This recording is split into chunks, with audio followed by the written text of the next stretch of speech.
tardes muchachos, ¿cómo están? Mi nombre es Mauricio Muñoz, este es mi canal Coeficiente de Investigación y el tema de hoy es el siguiente, las enfermedades mentales y el ámbito laboral. Voy a basar mi comentario de hoy en dos segmentos. El primero es uno dedicado a lo que viene a ser el desarrollo de la administración humanista, cómo se comienza desde un patrón mecanicista y más rígido a uno más enfocado en el ser humano, y luego voy a relacionarlo con el ambiente actual, ¿no? Contemporáneo. Básicamente decir cuáles son los grados de insatisfacción de un ser humano y cuáles son recomendables para poder dar algún descanso, alguna consideración a alguien que esté padeciendo alguna enfermedad mental. Entonces, vamos a comenzar con el desarrollo de la administración humanista. Primero, la administración comienza con los principios de Frederick Taylor y de Henry Fayol, ambos de pensamiento un poco de fábrica, mecanicista. Por ejemplo, Frederick Taylor, lo que decía en su obra de 1911, que es los principios de la administración científica, él decía de que un trabajador debía reducirse a realizar una tarea ínfima, ínfima dentro de la parte del proceso de producción, y realizarla con mayor dedicación. Entonces hacía un estudio a lo que venía a ser movimientos y técnicas para poder realizar esa pequeña tarea dentro de la fábrica de una manera más eficaz. Había cierta...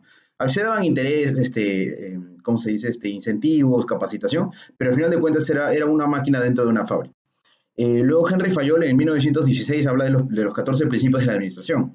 Dentro de ellos habla un poco de lo que viene a ser el orden, la disciplina, la jerarquía. Básicamente se somete al trabajador a una obediencia para poder cumplir con los intereses de los gerentes y con ellos someter sus intereses personales para poder satisfacer las necesidades de la compañía.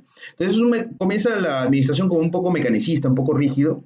Luego viene lo que viene a ser los estudios de Elton Mayo, que básicamente son el estudio de Hawthorne dentro de la Universidad de Harvard, básicamente del año 1927 al 1937, desarrolla ciertos escenarios en los que mide dos grupos y cuál rinde mejor. Primero comienza con iluminación para ver si las condiciones físicas del trabajo cambiaban, o sea, si había mejor rendimiento con diferentes condiciones físicas, y termina dándose cuenta de que no hay real cambio con la eliminación, pero luego termina a hacer un enfoque más humanista. Él dice, ¿qué pasa si les aumentamos los descansos?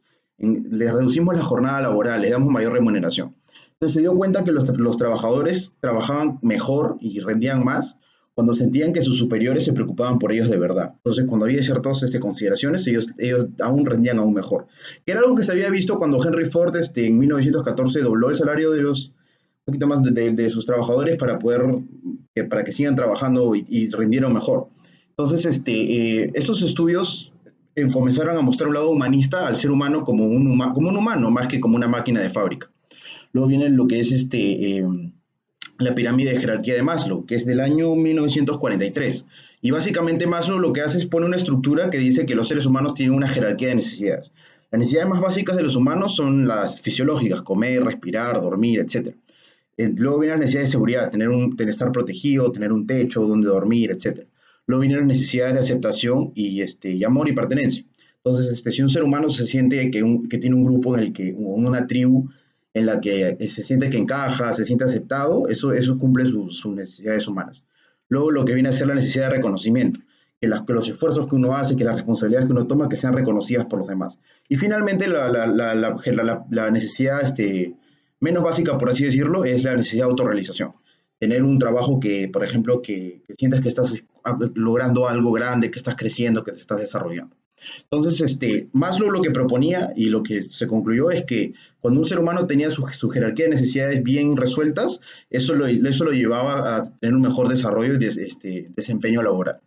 Entonces, también se puede ver incluso esto no solamente en los trabajadores, sino cuando el marketing se orienta hacia el cliente, como diría Peter Drucker, que es básicamente orientar el marketing hacia el cliente se fideliza porque siente que están satisfaciendo sus necesidades y se están preocupando por ellos, de modo que eso genera fidelidad a la empresa, ¿no? Entonces eso hace que el marketing esté mejor orientado, es diferente, es un enfoque diferente a lo que era básicamente las ideas de Milton Friedman, ¿no? Que era de orientar el marketing a los beneficios de los accionistas. Entonces, cuando uno se preocupa humanistamente por los demás, en mejorar la compañía, en mejorar a los trabajadores, en satisfacer a los clientes, uno le va mejor como rendimiento.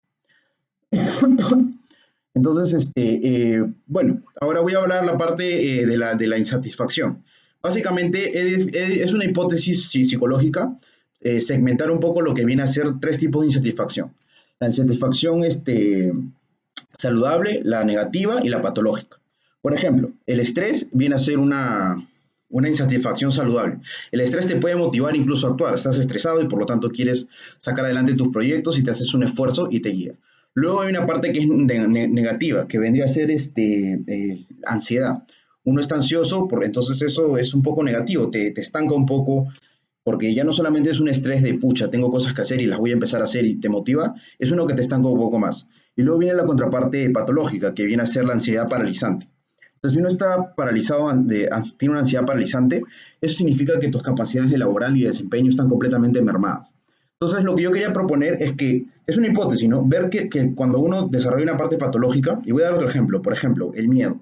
Uno puede tener miedo, lo cual es normal. El miedo a veces te impulsa a tomar decisiones valientes. Es una parte saludable. Pero luego puede haber lo que es el pánico. Si uno tiene pánico, una persona, eso merma tu capacidad de desempeño. Entonces, cuando uno siente pánico, uno a veces necesita un pequeño descanso, como que una pequeña relajación, ¿no? Porque cuando uno siente pánico, uno no sabe exactamente, está asustado, ¿no? No sabe qué rumbo tomar.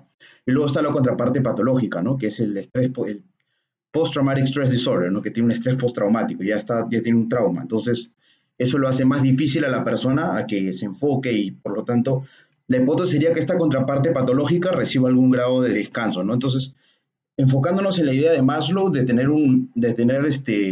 enfocándonos en la parte humanista de nuestros trabajadores, si yo tengo una empresa que quiero tener eventualmente, yo podría enfocarme en darles algún grado de descanso a mis trabajadores fieles si tienen alguna contraparte patológica en algún periodo de su vida, ¿no? Entonces es importante considerar a nuestros trabajadores.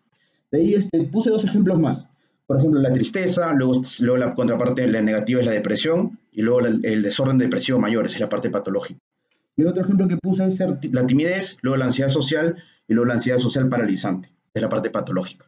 Entonces, la idea es básicamente de enfocarnos en, como dijo Maslow, en satisfacer las necesidades laborales de nuestros trabajadores, que se sientan cómodos, que como diría Herzberg, tengan sus factores de motivación, que se sientan que están logrando algo, que están creciendo, que están teniendo una responsabilidad, que disfruten el trabajo en sí, que también puede tener sus factores de higiene cubiertos, ¿no? Por ejemplo, que básicamente que si el dinero es un factor de higiene, ¿no? O sea, puede faltar, si falta el dinero, hay una gran insatisfacción laboral, pero si está presente, ya si hay un poco o demasiado, no afecta tanto como afectaría los factores de motivación.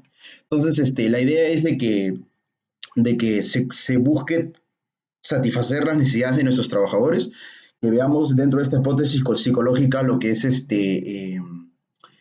la insatisfacción del trabajador para ver qué acción tomar, ¿no? Entonces, por ejemplo, es un ejemplo, ¿no? Se tendría que hacer algún análisis de qué tan humanista es realmente el trato a los trabajadores que tienen patologías, ¿no? Que están enfermos mentalmente, por ejemplo, tienen depresión, qué tan las empresas, qué tanto los consideran, ¿no? Eso es un enfoque un poco basado en la teoría de Maslow. Y también se puede básicamente ver con qué acción tomar en base a qué grado de insatisfacción es. Si es saludable, se deja, se progresa, se capacita. Si es negativa, se puede tomar un pequeño descanso y si es patológica, de repente alguna jornada un poquito más extensa. Es algo que yo creo que haría en una empresa que yo tengo si estoy tratando de fidelizar a mis trabajadores, porque trabajadores satisfechos, clientes satisfechos. Entonces, eso es un poco la hipótesis de psicología mezclado con un poco la parte administrativa. Espero que les guste mi video, muchachos, y les mando un abrazo. Chao, chao.